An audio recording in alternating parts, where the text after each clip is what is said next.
Thank you so much. I'm grateful to be here with all of you today. And I'll talk about how we can find inner strength, inner stability amid outer uncertainty. And especially the outer uncertainty that is caused by, in today's times, the economic insecurity. And essentially what I'll be using a blackboard here to write and draw things.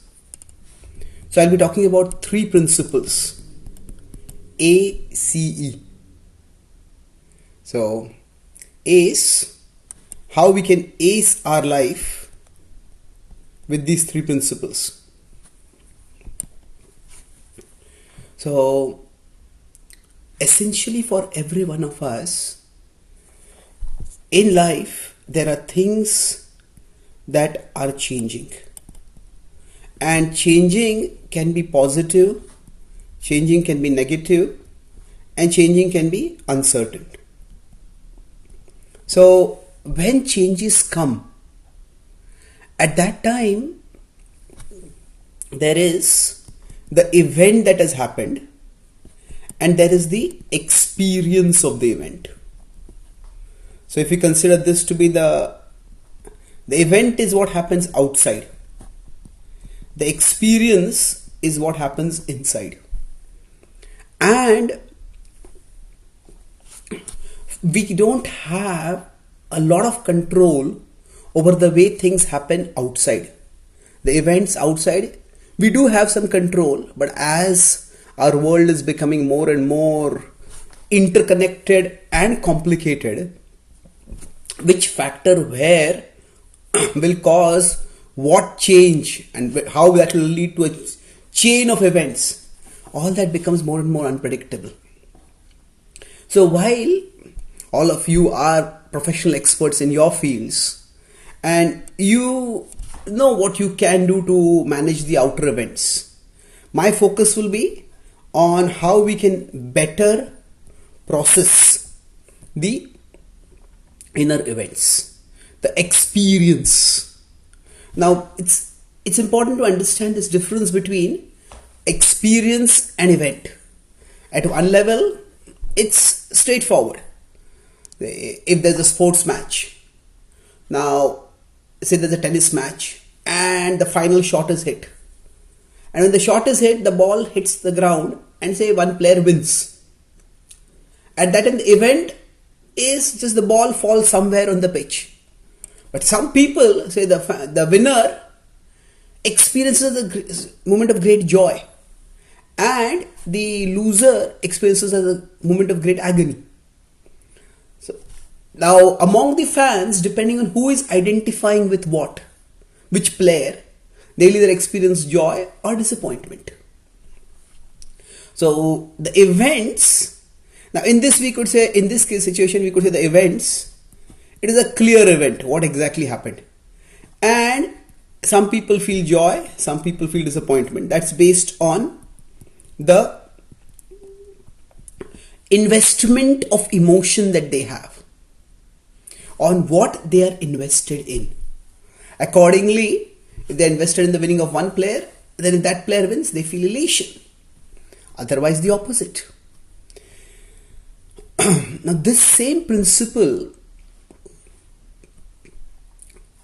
can be applied at one level through unconscious emotion. Unconscious emotion means we just have emotions invested in something, and because of that, our reactions, our experiences go in particular ways. But there is also the possibility to do this through conscious intention.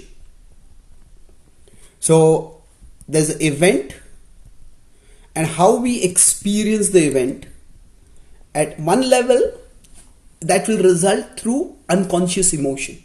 Hey, this happened, that's bad. Hey, this happened, that's good. So that will be our default experience.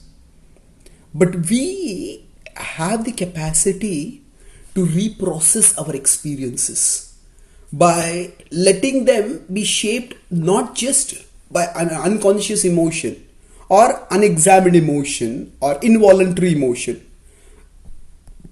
So it may sometimes be that we are not even aware of the emotion. Sometimes we are aware, but it's not in our control. It can be involuntary emotion also.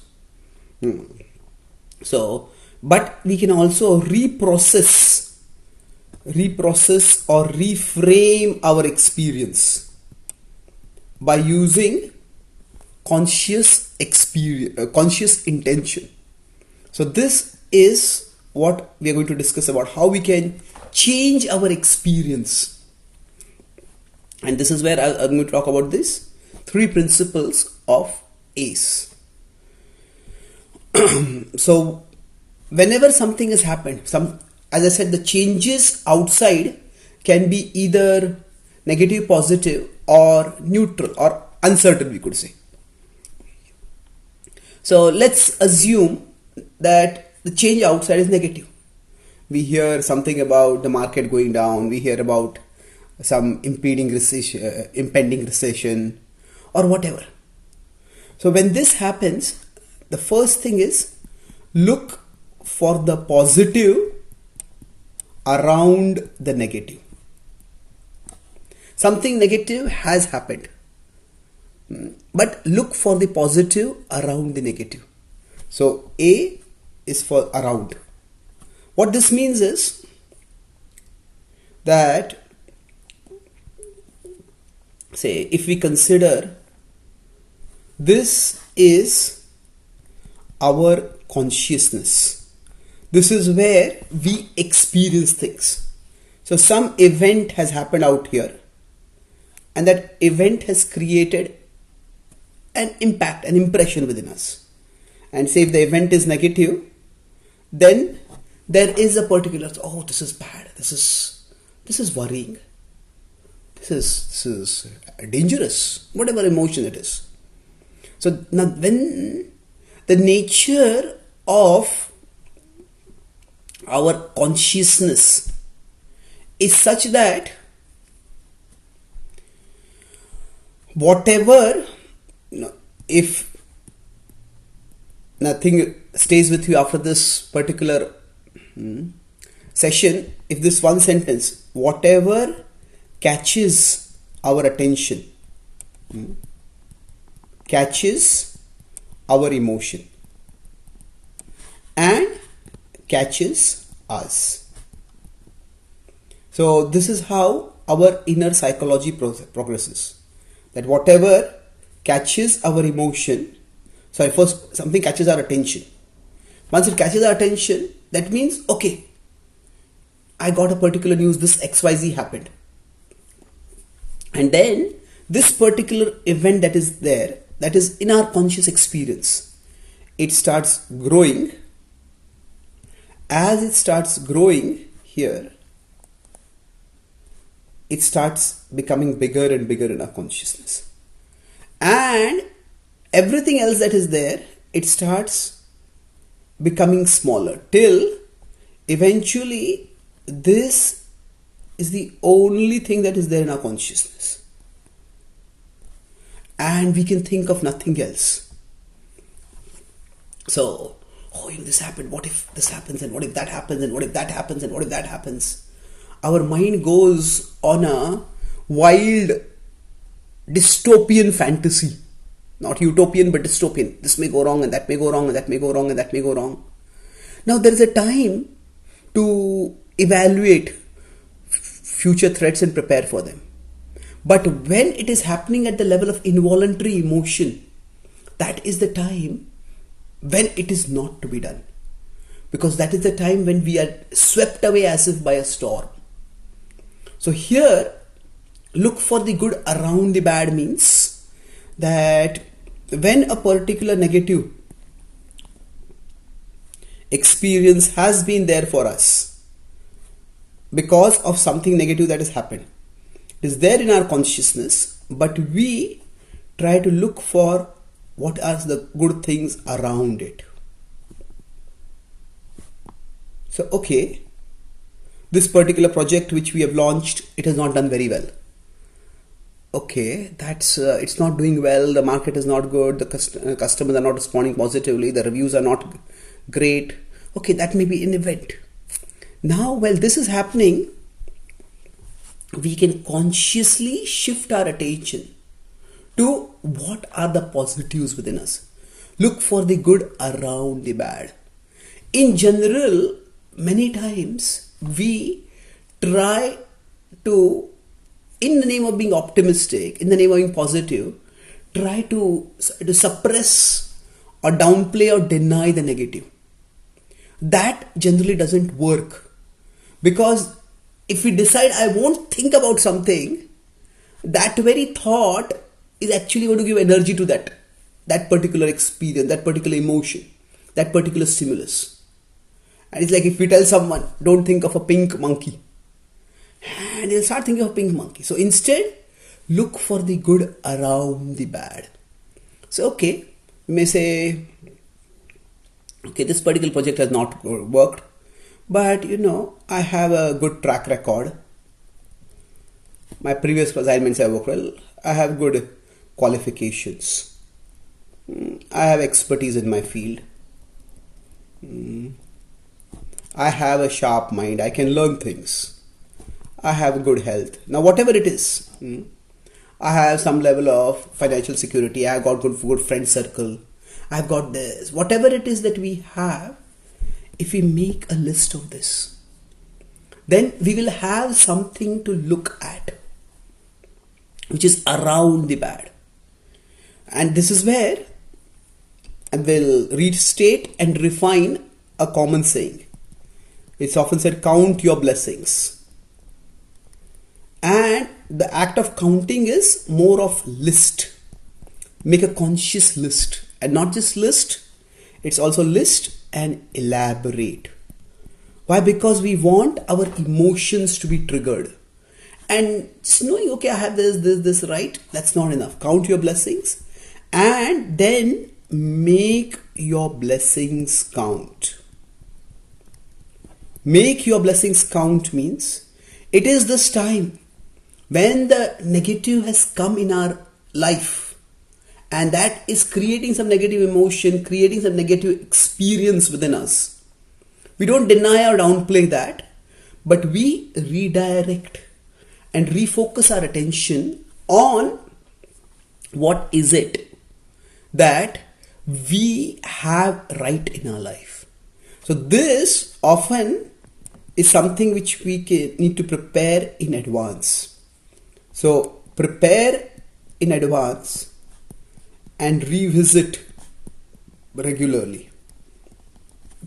Then if we're doing these things, then we will be able to visit during distress, during disappointment. That's when we can make our blessings count. It's like somebody is a soldier in the army and they are in the war zone and they see opposing troops coming, charging towards them. They say, oh, wait a minute, I have not brought my gun. Let me just go back to my tent. Let me get my gun, then we'll fight. No, that enemy is not going to wait. In fact, the enemy is going to come at a time when the soldier is likely to be unarmed. If they can detect that, that's the time they are likely to attack the most. So the defending soldiers need to be armed. And in one sense, these are our arms. We are all vulnerable to emotional attacks that may be triggered by events in the outer world. And the way we arm ourselves is by keeping in our awareness elaborated list. Why elaborated? Because it's not just a mechanical list that is enough. Okay, why is this important for me? Why is this good?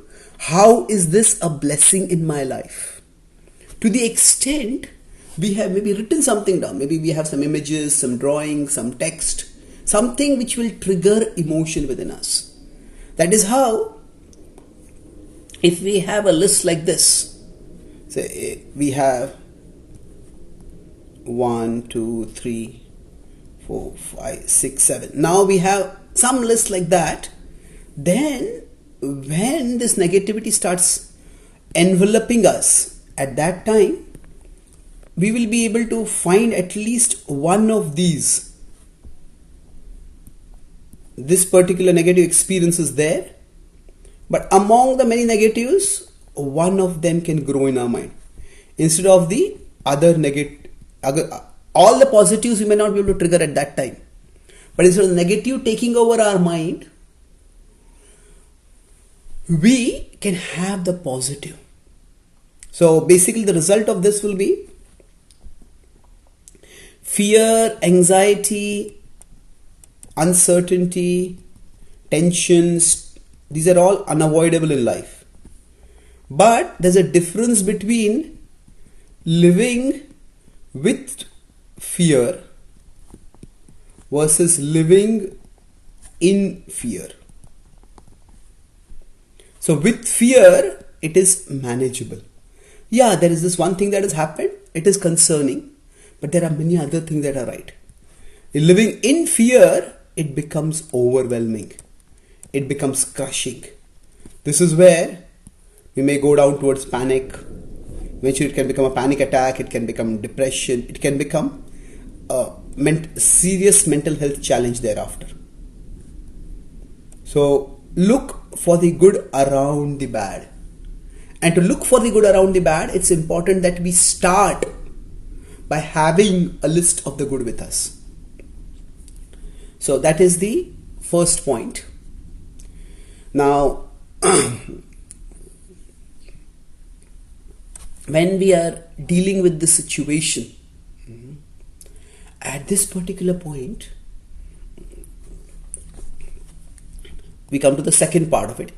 The acronym is ACE. So E is look for the good to look for the positive that can help us counter the negative.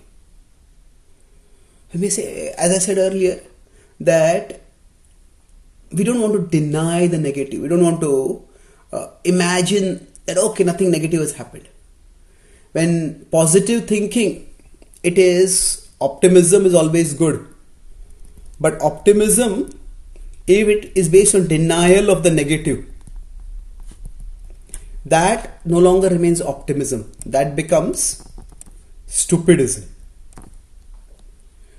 The negative is real. Many of us may have heard this example. Look for a glass. Is it half empty or half full? Well, this is a metal glass. You can't see whether it's half empty or half full. But we have all heard this so many times. Look, the glass is half full, not half empty. Now has become such a cliche that if I hear it, the first thought that comes in my mind is quite often, okay, is there enough water in the glass to throw in your face? Isn't there something new that you can speak? So here we are not talking about just redirection of vision at the expense of the denial of the negative. Sometimes the glass is empty. That particular glass is empty, but that need not be the only glass in our life. There are other glasses. So what we are saying is, first look at what is positive in our life. And that gives us a foundational sense of positivity, a foundational sense of security. It is that when we start feeling as if the whole world is falling apart, everything that we have worked for is crashing, that's when our emotions start working against us. And then they start sabotaging our efforts from within. So what we're saying is, first have a source of positivity ready for ourselves. And then once we have that, then we want to revisit the negative. But we are not focusing on the negative. We are focusing on the resources that we have for dealing with the negative. So if in the blessings we counted, say there are maybe 6-7 blessings we have which are major. Now out of these, maybe 2 of these are what we can specifically leverage for dealing with the particular situation that we have.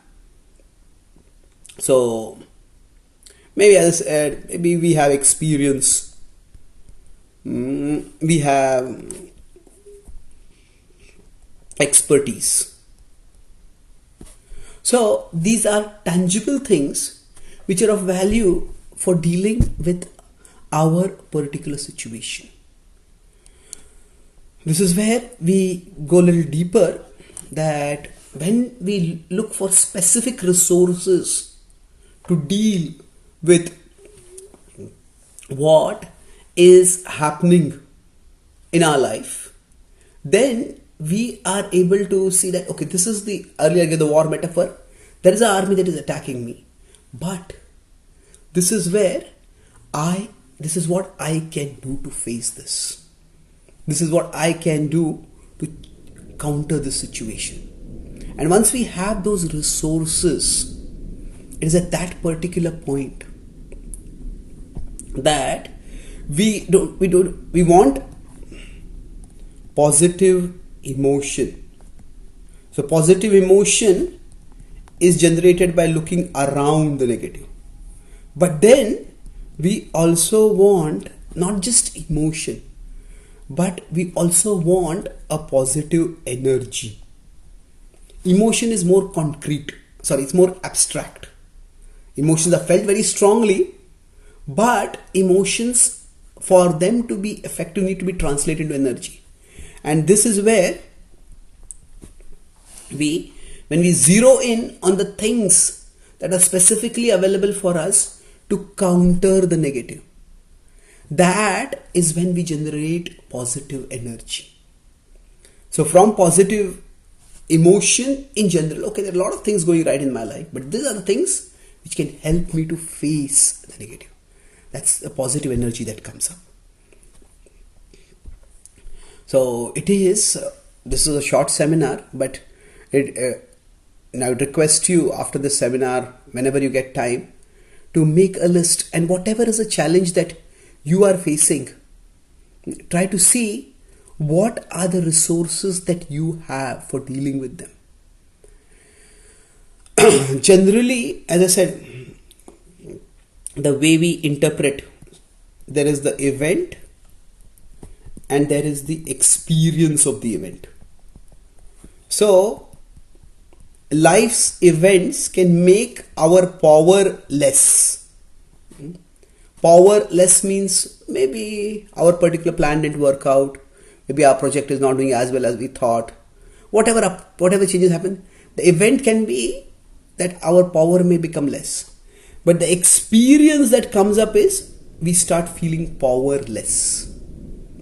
And this is an extremely unhealthy experience.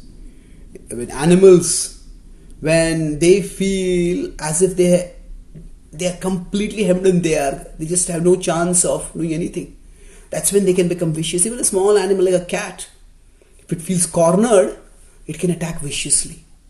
So like that, when our emotions, at the level of our emotions, we start feeling we are powerless, that's when we can become thoughtless, we can become destructive, we may become self-destructive, more often than destructive, either way.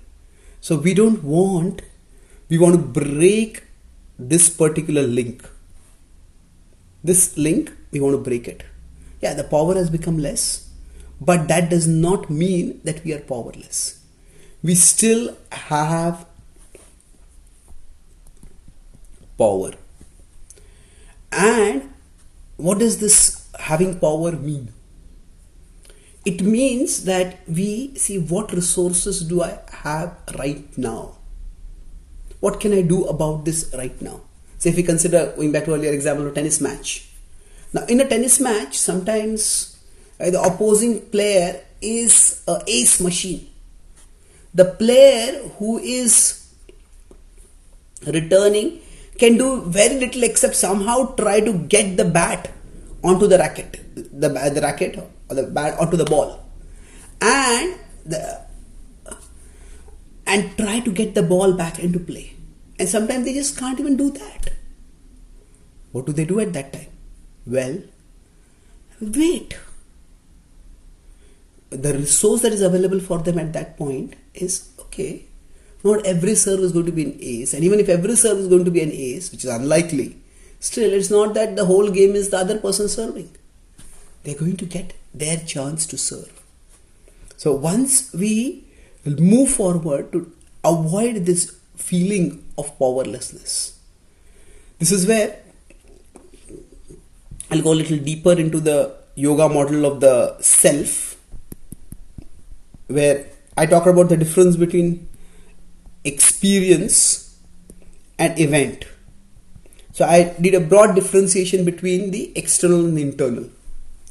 Now I would like to do a slightly greater difference between the external and the internal. In the internal level,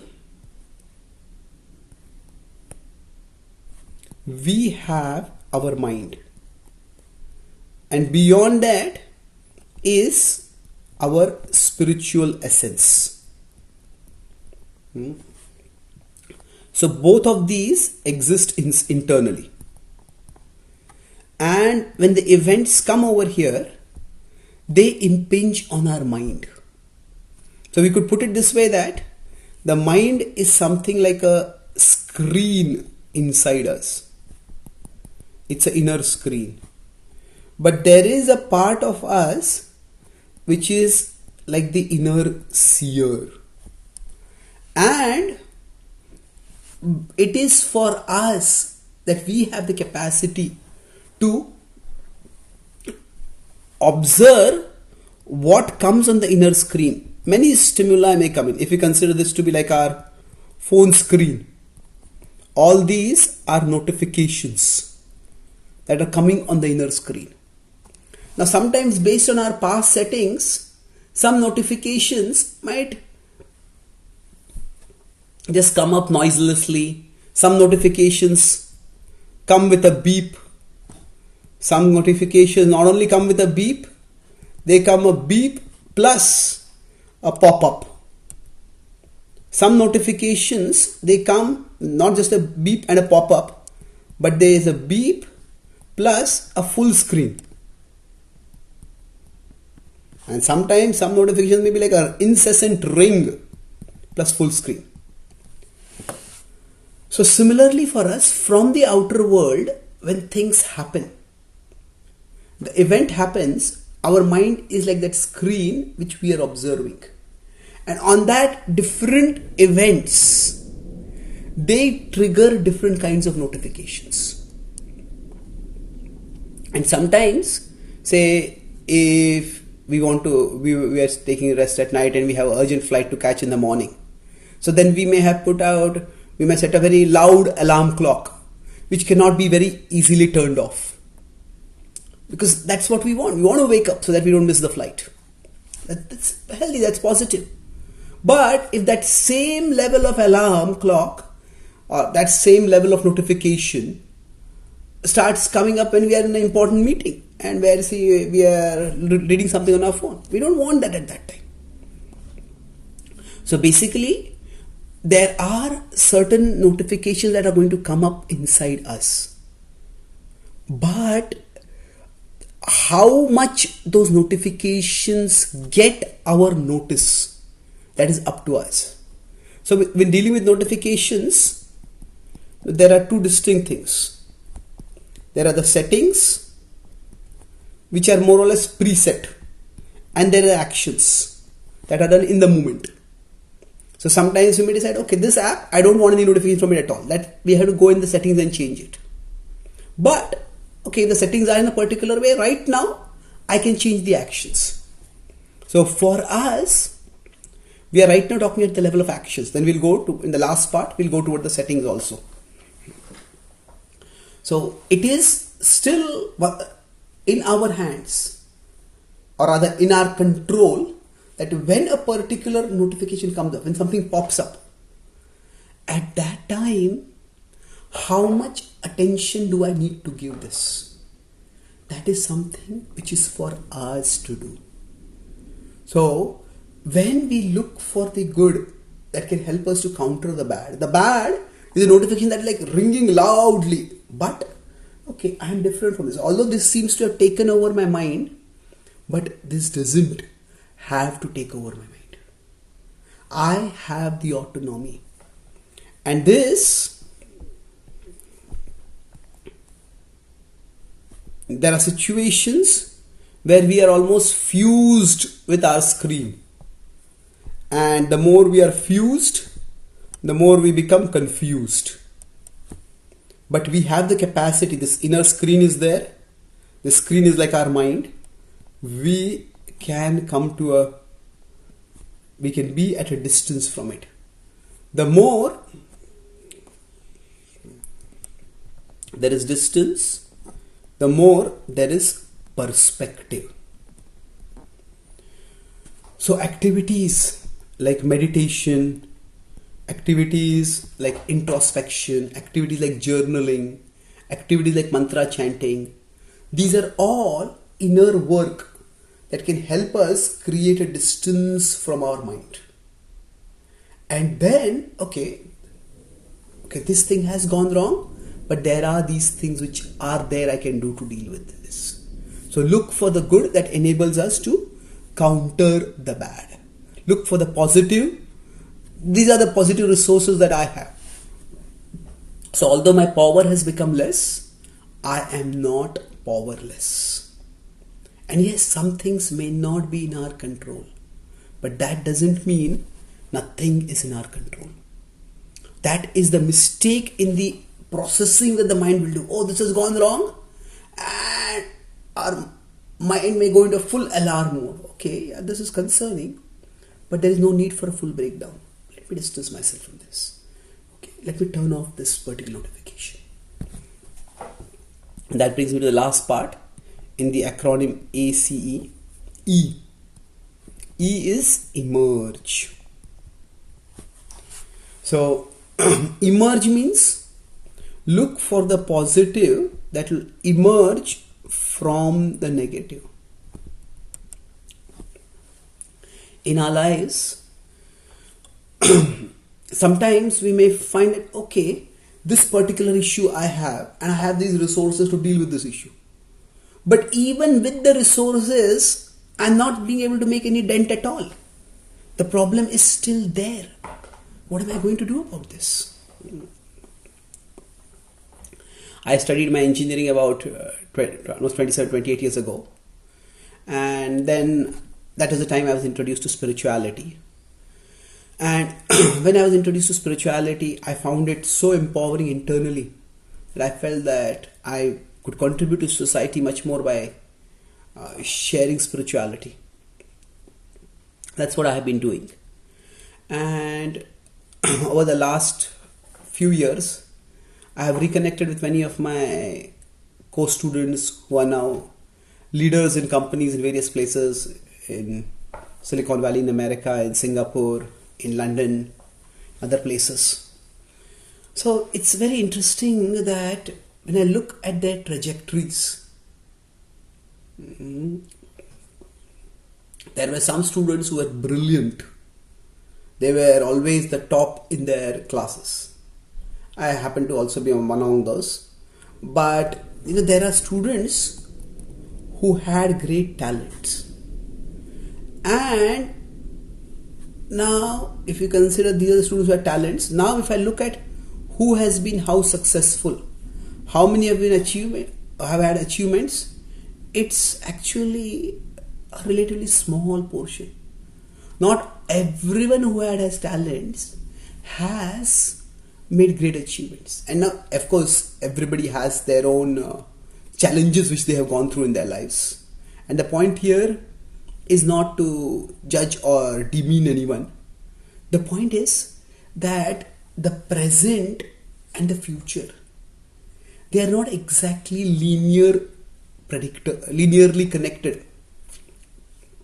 So there was one student who was not that good in engineering, a good friend of mine, and our project guide, he gave him assignment. The final day project assignment was that he was to work with two other kids who were brilliant in their studies. And he said that these were superstars in our, not just in our class, but in our university. And he said, I'm nowhere in their league. I can't work with them. And he said, yeah, I know that they are better than you in engineering. But project guide said that these two people, because they are so good in their engineering, they both have a big ego. They just can't work together. So you need to focus on getting them to work together. Getting them to work together. So which was a very striking thought for him. He said, okay, let me try that out. And he focused on that. And he actually got both of them to work together. And they did a very good project eventually. Something which either of them could not have done. And in that process, see, throughout the 4 years that he had been studying engineering, he had always felt that maybe I've come at the wrong place. Maybe I should not be studying engineering. This is some way in which our mind often, by second guessing us, it undermines us. It undercuts our energy. He said, that's the time I realized that my strength is in team building, is in relationships. And the technical skills that he had, they were good. Not great, but good. So then he went into management. He did an MBA from a prominent university. Then he was recruited in the managerial position. And now he's the CEO of the company. And coincidentally, or whatever you want to say, that both of those students who were the top in the university, both of them are working for him in his company. He's not a person who will lord it over them. But things change. So at that time for him, he was feeling, I'm a misfit in the company. I'm a misfit in engineering. I'm definitely a misfit among these two luminaries in this particular project. But look for the positive that can emerge from the negative. So, as I mentioned, I have been a spiritual teacher and a monk for about 25 years now. Yesterday was Mother's Day. So, when I was 1, I got polio. And since then I have never been able to walk without any support. I need crutches for walking.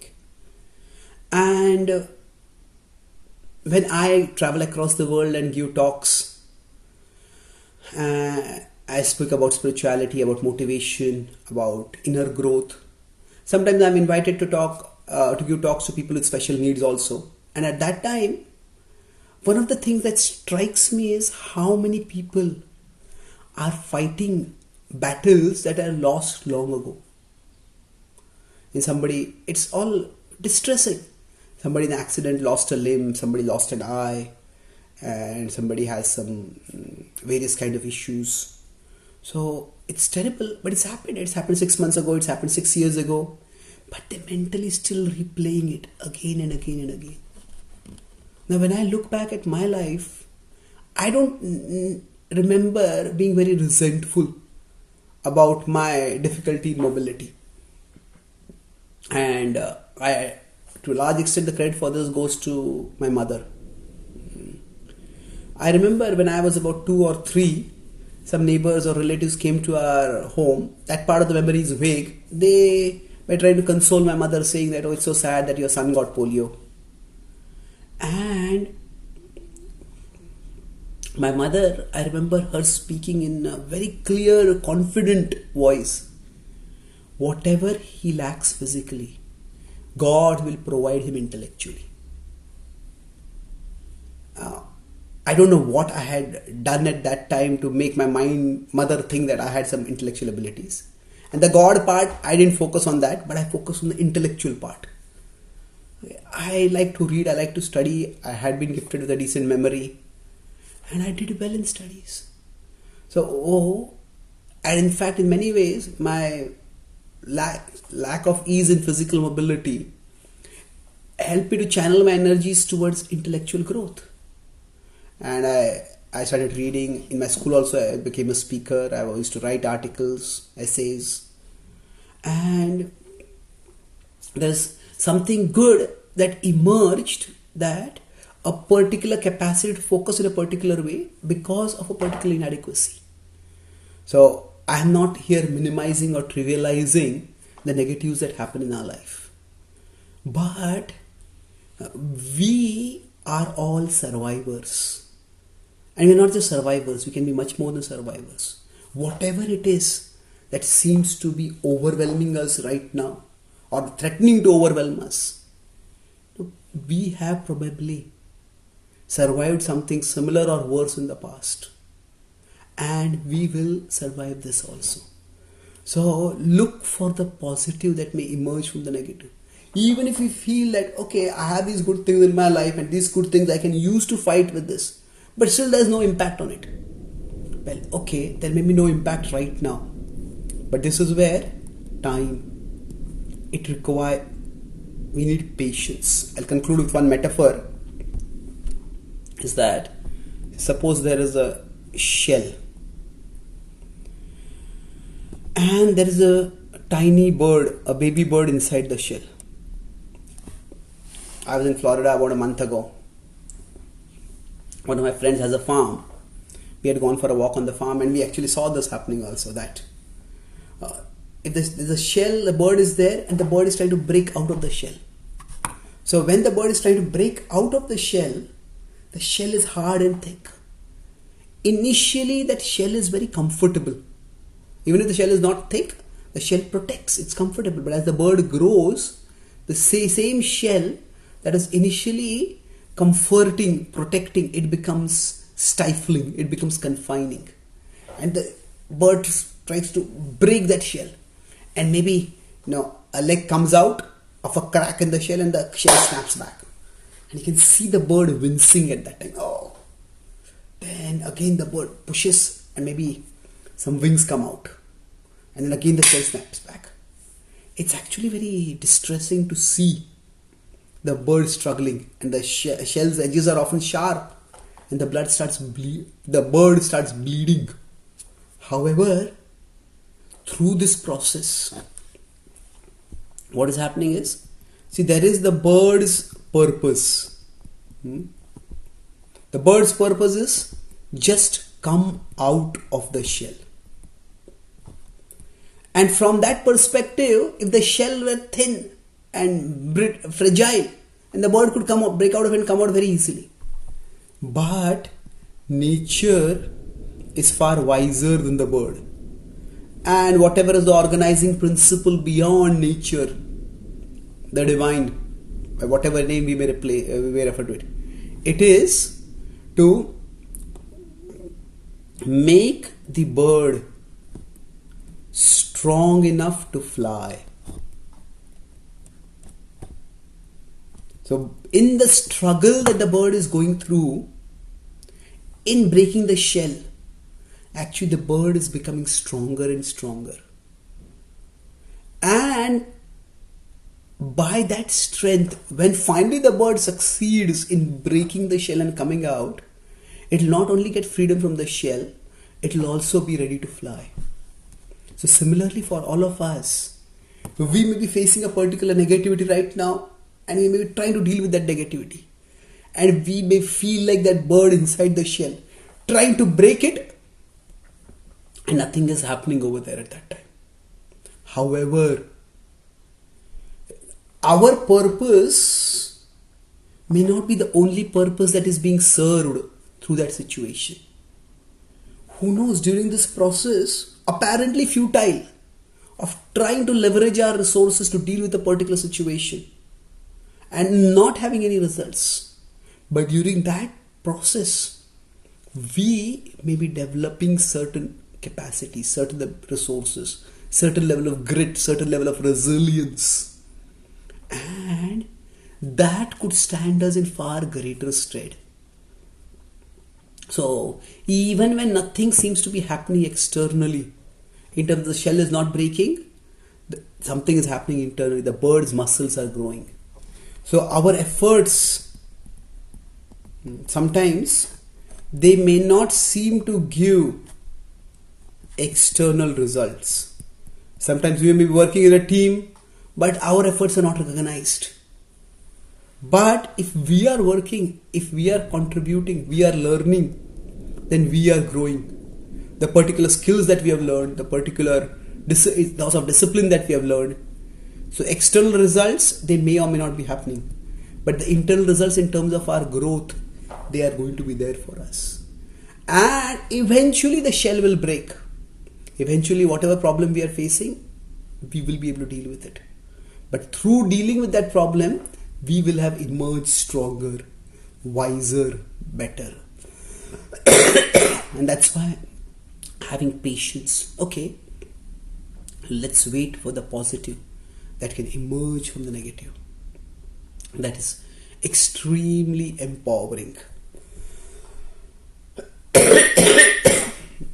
So, I'll summarize what I discussed today. How to preserve our mental health amid uncertainty. That's our topic today. And I talked about it in broadly 3 broad points that look for. We use the ACE acronym. I started with A is look for the positive around the negative. So this is where we discussed how events may not be in our control, but experiences are. And we can choose how we experience the events. And that's why what we do is we count our blessings. We have a list of the things that are right, and then after that we make our blessings count.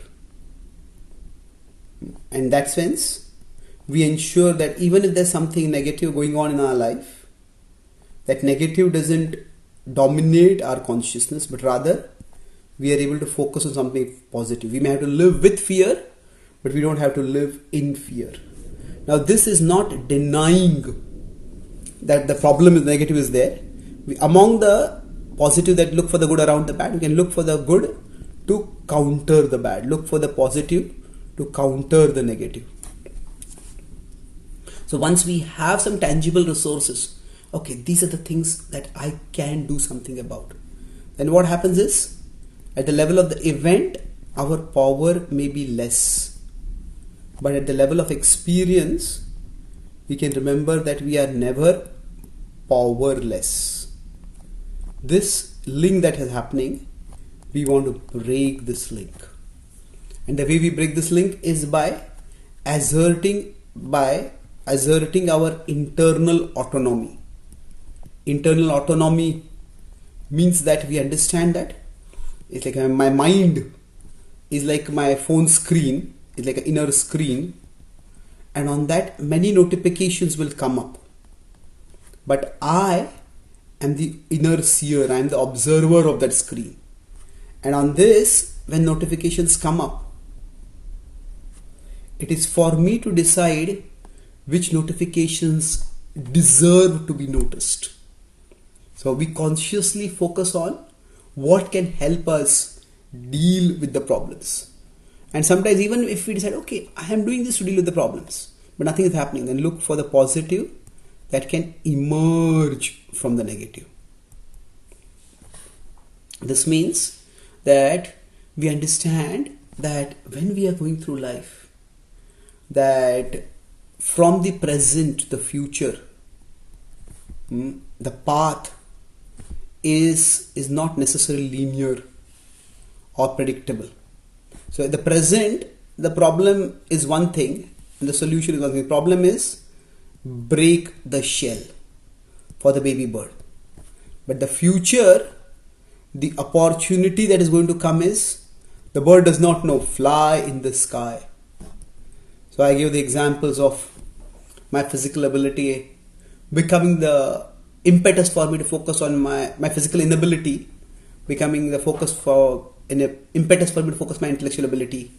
My friend's relative lack of technical expertise, getting him to focus on his relational expertise, and that enabling him to succeed professionally. So if we can just be patient, that even if my efforts, they are not having results externally, but still the internal results can always be happening. And if these internal results are happening, we are growing by that. And because we'll be growing, eventually we will find that we will come to a better place. So when we are facing difficulties, we all need to make plans to deal with the situations. But rather than getting too consumed by the plans alone, oh, I did this, I did that, we see bigger that hold our plans. Plans means with this resource, I'm going to face this problem. We have our plans, but hold our plans lightly. Hold our purpose tightly. Our purpose needs to be bigger than our plans. Our purpose needs to be greater than just our financial security. Our purpose is doing justice to the various gifts that we have been given, the various opportunities that we have, and to make a positive difference. And when we have that bigger purpose, we'll always find some way ahead to move even through the toughest of situations. Thank you very much. Thank you so much for the wonderful session. If anybody has any questions they would like to ask? Hi, my name is Alana. I work in trust and safety. Thank you so much for this. It was definitely needed for myself. I did write down one question in my notes. When you were talking about, when you said that whatever catches our attention catches our emotions and catches us, I was wondering of some things that I may have in my tool belt per se. How do we stop the attention to things that will catch our emotions? What are some key things that we can do to, in the moment, to stop that from happening? Thank you. That's an important question. Thank you, Alana. So basically, the emotions, like attention, I gave to some extent an example for this earlier, that when I said that it's like a notification that is going to come. The notification coming is that thing catching our attention. Okay, this is here. But we paid some attention, but the more attention we pay to it, then the bigger and bigger it seems to begin. And then our emotion gets triggered. And when the emotion gets triggered, we get pulled into it completely. So, what do we do to prevent this? Broadly speaking, there is a difference. The difference between what? There are things that glitter and there are things that matter. Now, glitter could be in a positive sense. They look very alluring. But glitter could also be in a negative sense. Sometimes something looks like a fire. This fire going to burn, but it's just a tiny spark. It's just dying anyway. So we need to, before we face the day-to-day challenges of a life, generally in the heat of the moment, it is not very easy to do deep thinking. And not being able to do something like that should not be something which we feel bad about or guilty about. Yes, when we are in a fast-paced environment, that's the time for fast action. But if we take some time out for ourselves, some me time, like a date with ourselves, to really understand, to articulate the difference between the things that glitter and the things that matter for us, then we will have at least some resource for us to fall back on to where do I focus my attention on. That means that, okay, this particular news came from here. Nowadays there's so much political polarization in the world, and there is a military wars are happening. So some news might distress us. Okay, that's a concerning thing. But is that really the most important thing for me right now? So what is things that matter for me? So if we have that list for that, so when I talked about count our blessings, that is more in terms of the things that are right and they are available for us, they are good for us. But here I'm talking about slightly different. The things that matter, what is really important for me? When we have that list, and okay, this particular thing has come up, it is concerning, but it's not the most important thing for me right now. So once we have this difference available to fall back on, then the second stage is distance. Distance means sometimes even at an emotional level or at a intellectual level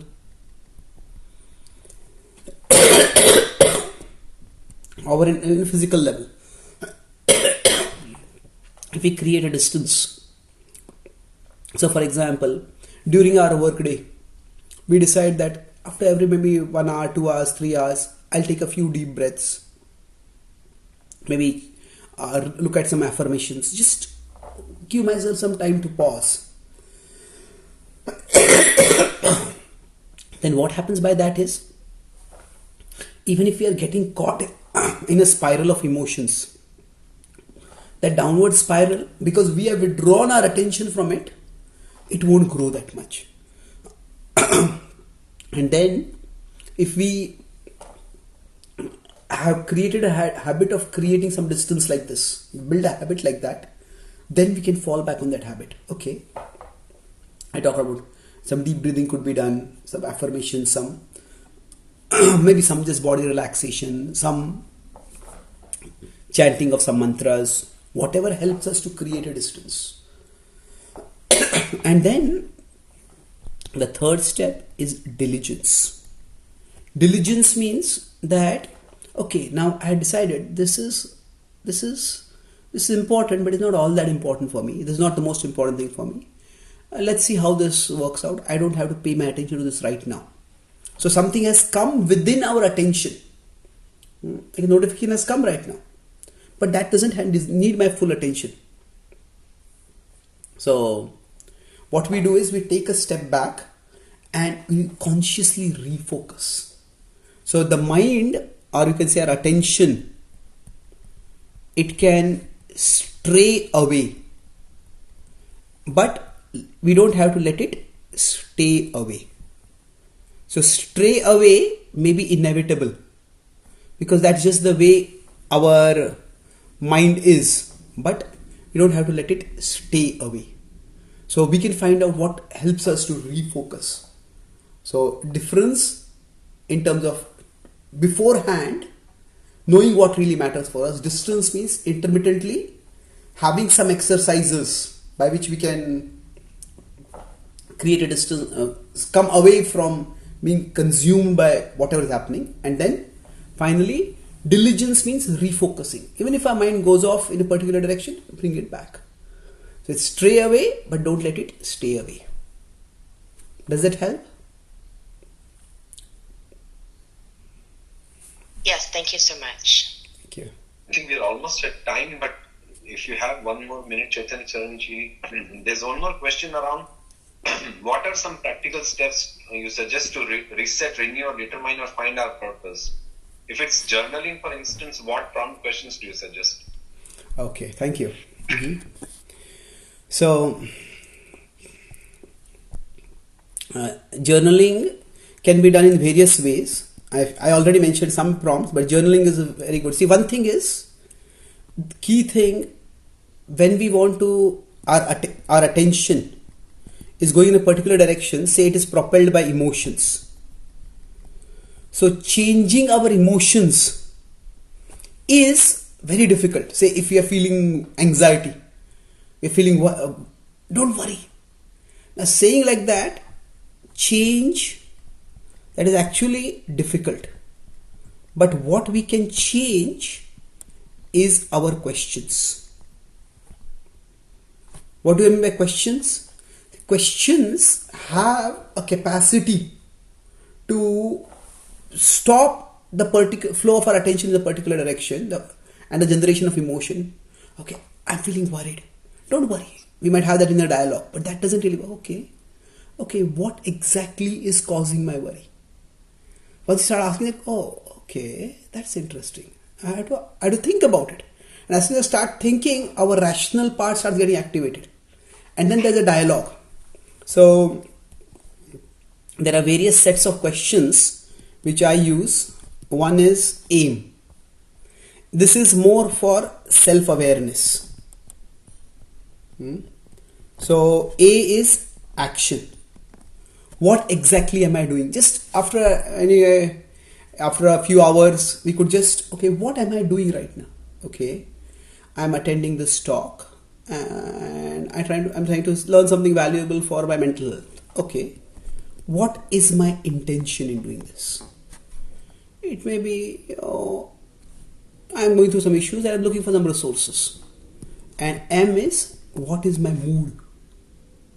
So action, intention, mood. Okay, how am I feeling right now? Okay, I'm feeling a little impatient when it's going to get over. I'm feeling a little empowered. Yeah, maybe there's some resources I could use. So these are questions for self-awareness. Now, for positivity, I use another acronym called God. That is, first is gratitude.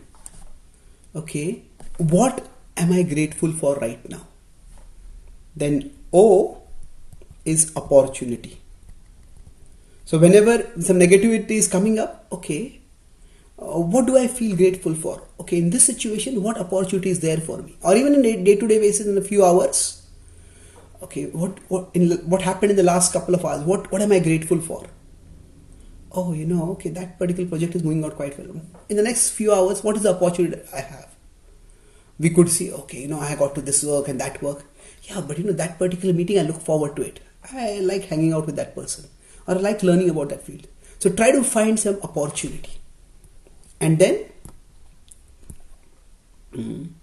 discipline. Is there some way in which I can discipline myself more? Not for the full time, but maybe for the next couple of hours. Yeah, okay, maybe I'll not look at my social media for the next couple of hours. Maybe I'll not do this.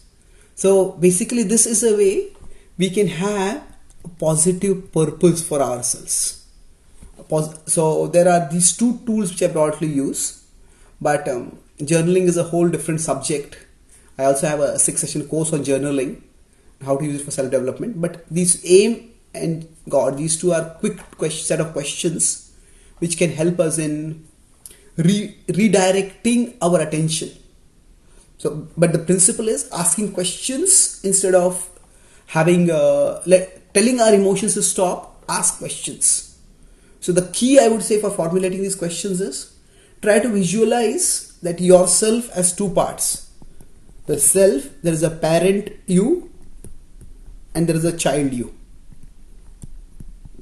So if a child is anxious, we don't say calm down. That's one thing. But how would we actually go about calming down the child? So like that, try to see what questions, what kind of discussion you can have between the two of you. In this way, you might find that the questions that will work for you will emerge. So thank you very much for these thoughtful questions and for the opportunity to be here with all of you. All the very best. Yes. Thank you so much, Chaitanya Charan ji, and thank you everyone for joining. It was a great session. Thank you again. Yeah. Bye-bye. Thank you so much. Thank you.